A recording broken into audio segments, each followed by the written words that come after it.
What is going on, guys? Welcome back into another video. And with the launch of LightFall, Bungie rolled out a few new Strand-specific exotic pieces of armor that take your Strand builds to a completely different level. Now, none of these exotics are more prevalent in the game right now than the new exotic helmet, Cyrtarachne's Facade. Now, in this video, I'm going to be showing you a build that will basically allow you to have infinite damage resistance, infinite grapple, and infinite woven mail at all times. We're also going to be touching on some armor mods, weapons, and seasonal perks that synergize extremely well with this exotic, so you can be a Strand beast inside of PvE this season. Now, before we get into it, if you're enjoying the content on the channel, feel free to hit that thumbs up and sub to the channel. We're almost to our goal of 1,000 subs on the channel, and I really appreciate all the amazing support. Now, to start things off, the Cyrtarachne's Facade is a new exotic helmet that's available specifically for the hunter, and it does have the armor perk available on it that's called Acrobat's Focus. Now, this perk is going to allow us to gain woven mail when we activate our grapple. It's also going to give us increased flinch resistance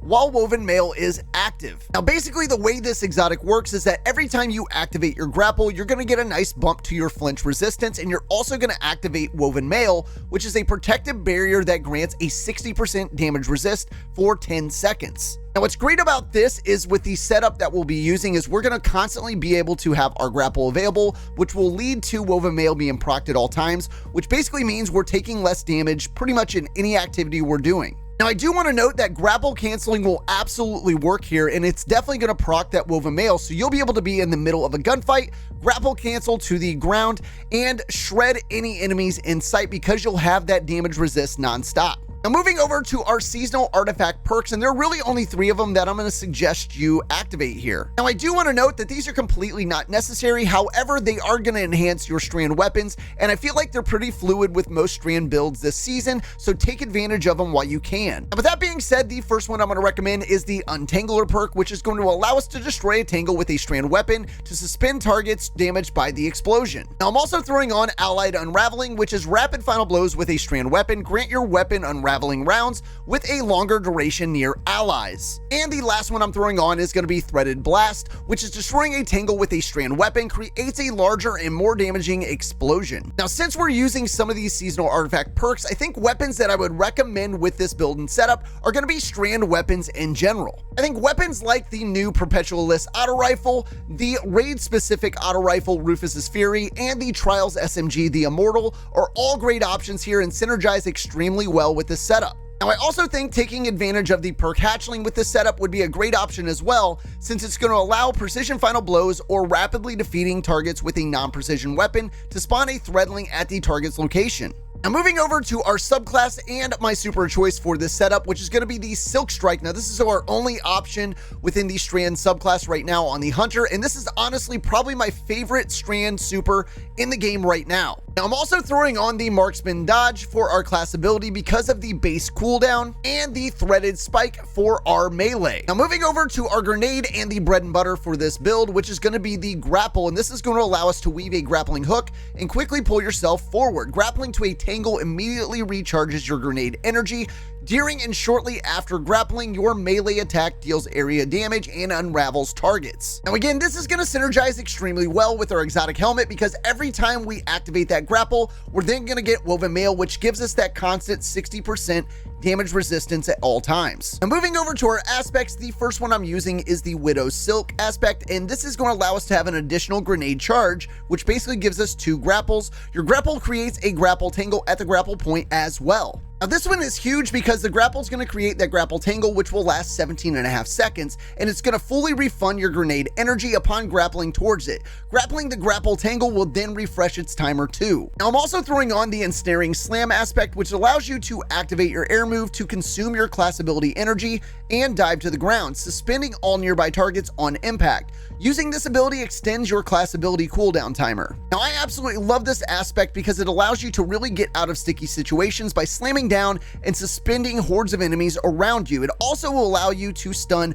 overload champions by using Suspend this season. Now, moving over to our fragments, the first one I'm using is going to be Thread of Continuity, which allows Suspend, Unravel, and Sever effects applied to targets to have an increased duration, and this will also give us a +10 to strength. Now, this fragment is absolutely amazing, especially in tougher content, because it allows our Strand debuffs to last 50% longer, which allows you to basically take more control over champions champions and yellow bar enemies in tougher content. Now, I'm also throwing on Thread of Warding, which allows you to pick up an Orb of Power and grant yourself Woven Mail. Now, this does have a -10 to resilience here. Now, this one is not completely necessary since we're going to be proccing Woven Mail so often with our grapple, but I ended up using it just for ultimate survivability in sticky situations. Now, I'm also throwing on Thread of Generation, which is dealing damage, generates grenade energy. Now, this does give us a -10 to discipline, but honestly, this one's completely worth it. Now, this one is great too because every time you do damage with basically any weapon, you're going to be getting grenade energy back nonstop. So if you're in a pinch where you've used your grapple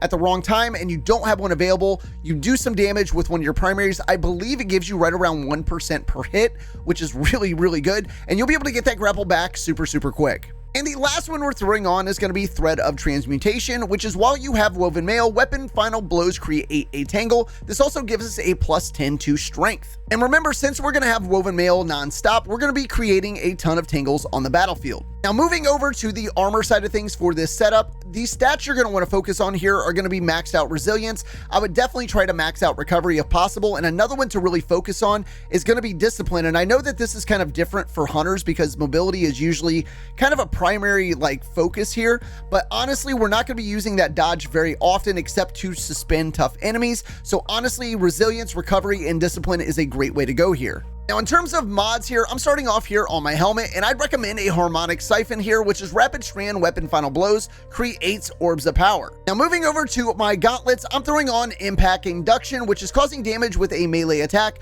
reduces your grenade cooldown. And I'm pairing that up with a double grenade kickstart, which is when your grenade energy is fully expended, you gain grenade energy, and this is huge for getting that grapple back as fast as we possibly can. Now, moving over to my chest, the only thing I'm really going to recommend you guys throw on here is going to be your resistance mods or your reserves mods.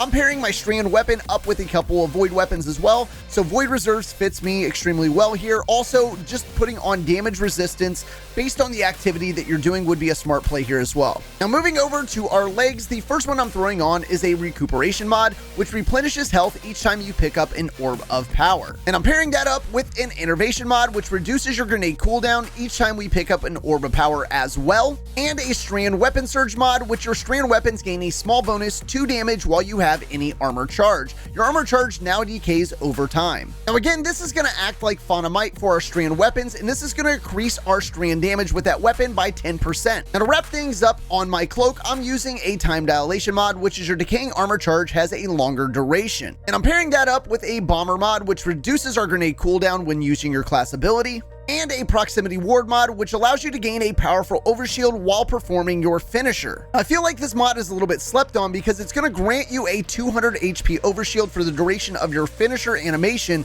And remember, finishers already grant a 60% damage resistance by default, so this is equivalent of somewhere around a 500 HP overshield while doing that finisher. Now, to sum things up, guys, this is one of my favorite builds in the game. It's insanely strong, and it's definitely a build that I'm going to be taking into GMs this season. The amount of damage that you can tank while Woven Mail is active, and the amount of map control that you can take really in any situation with this setup really puts this build in a class of its own, and it's definitely a build that I would add to your arsenal for the remainder of Season 20. Now, as always, guys, if you have any questions, comments, or suggestions for this setup, feel free to leave them in the comments section below. Guys, thanks again for stopping in and checking out the video. I really hope this Strand build helps you get through some of the GMs this season, and I will plan on seeing you all in the next video.